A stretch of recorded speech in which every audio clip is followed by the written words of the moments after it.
Well, faith has been tested for some in Acadiana because of COVID-19, but this week is one of the holiest weeks for Jews and Christians alike, with Passover and Easter just days away. And News 15's Patsy Douglas joins us in the studio. She spoke to members of Temple Shalom about how they're keeping the faith and celebrating Passover amid the pandemic. Hey, Patsy. Candace and Taylor, members of Lafayette's Jewish community say things aren't the same this year as they prepare for the Passover. They tell me that adjusting to the new normal hasn't been easy.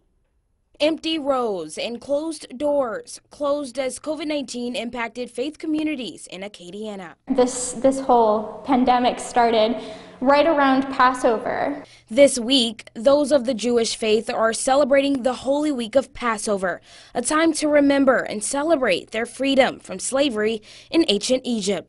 Traditionally, people would get together with their families. Sometimes communities have a whole larger Seder.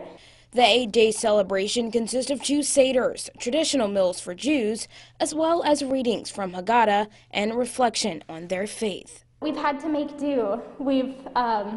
I know my family and I know many other families have had seders over Zoom. People would be in charge of making different dishes, and then somebody would ferry them across to each person's front door and everyone would take them inside. This year, the focus is shifting to the faith journey within oneself, family, and community during this challenging time. I've really learned the importance of just family and friends and being there for one another.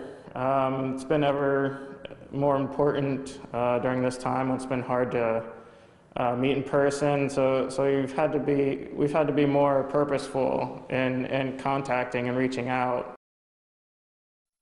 Now, a member of Temple Shalom, Alex Robinson, told me the biggest lesson from the pandemic is never taking for granted faith community connections and the journey together. Passover started last weekend and ends this Sunday. Live in the studio, Patsy Douglas, News 15. Back to you, Taylor. Thank you, Patsy. We'll have more about how Acadiana is keeping the faith tomorrow night at 6 right here on News 15.